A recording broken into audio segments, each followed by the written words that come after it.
every time I see one on that counter, I just realize, yeah, the video is going, and I just got to, yeah, start talking basically. Because, yeah. Also, another related matter. Sometimes when I go on my computer, I notice that there are things that have been updated, even though I haven't really been connected to the internet, and I wonder, I wonder what's going on in the background there. So anyway, one of the reasons I decided to do this video was last night I took a relook at the non-identity problem. I tried to figure it out. I knew somewhere, and if you watched my previous videos, I knew somewhere something wasn't working out in terms of what the non-identity problem is in the context of antinatalism, but but I had a rough idea, and it kind of made sense to me intuitively, and I thought, yeah, this makes sense. Now, as many of you have known or if you watch these videos, you've noticed that I've been keeping this kind of distance from antinatalism, despite being kind of in agreement with the whole thing. Um, I've seen Facebook pages with weird kind of um, weird understandings of antinatalism, not in the sense of the logic behind it, but in the sense of being a little bit more emotive than I would think an antinatalist would be. There are some women that I've encountered on antinatalist sites that really, really hate men. Um, okay, maybe I'm being unfair. Maybe they don't really, really hate men, but they let's just say they hate men, which I find is very strange. I don't see where the hate would come from. I mean, men suffer as much as anybody else, right?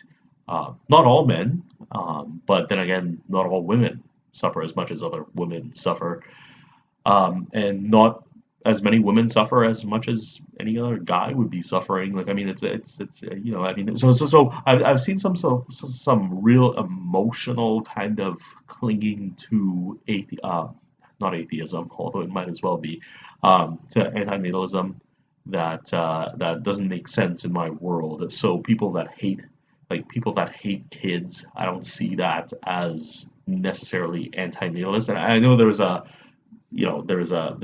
philanthropic and a misanthropic understanding of human beings. Um, like I said, I don't want to be too emotional, and I'm not making a compromise, but I can see both misanthropic and philanthropic understandings of antinatalism being true. Um, I definitely can. I think that's just a given. So anyway, last night I started understanding what the non-identity problem was, and it is an interesting problem. Despite my previous kind of gist of it, I do understand that if you do not have interests that are violated, then there's nothing to compare uh, violated interest to when it comes to non-existence. But I would say that the non-identity problem does say that the choices you make actually will affect anything that comes into existence. I don't think that's a difficult idea to understand. I mean, when I say I didn't really understand it before, what I'm trying to say is I didn't understand it in a very in almost like in almost like a phonetic way. I didn't understand what it was, or maybe a linguistic way. I didn't really understand what it was. But I do have to say that I was on a Reddit post, so I mean that helped me out a lot in terms of understanding what non-identity was. But um, the way David Benatar explained it in his book suddenly made a lot more in-depth sense in terms of people who would come into existence having preconditions that would make their suffering almost automatic. And I think what David Benatar is doing in his book, and maybe there's a benefit to me reading his book really slowly because I'm kind of integrating it with what a lot of people are saying on the internet and Facebook groups with what is being said in the book. So I'm getting like this this very dualistic understanding of what it is, and maybe even more practical understanding of what it is in terms of epistemology. So maybe not practical after all, but I'm beginning to understand the arguments a little bit more. So I'm still saying I don't understand it completely. On the get-go, it makes a lot of sense, but some of the nitty-gritty of it, I kind of have to work through it.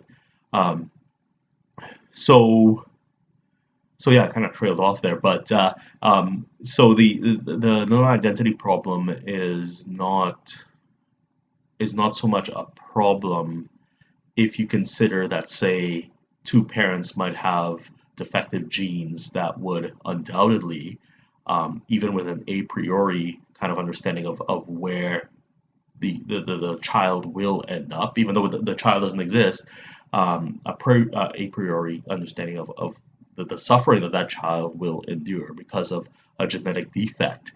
And I think that's important to understand. And I think where David Benatar is going in his third, fourth, fifth chapters or page 182 is the idea that, well, it is proven that life is suffering no matter if there are genetic defects. Genetics just automatically allow for suffering. They do.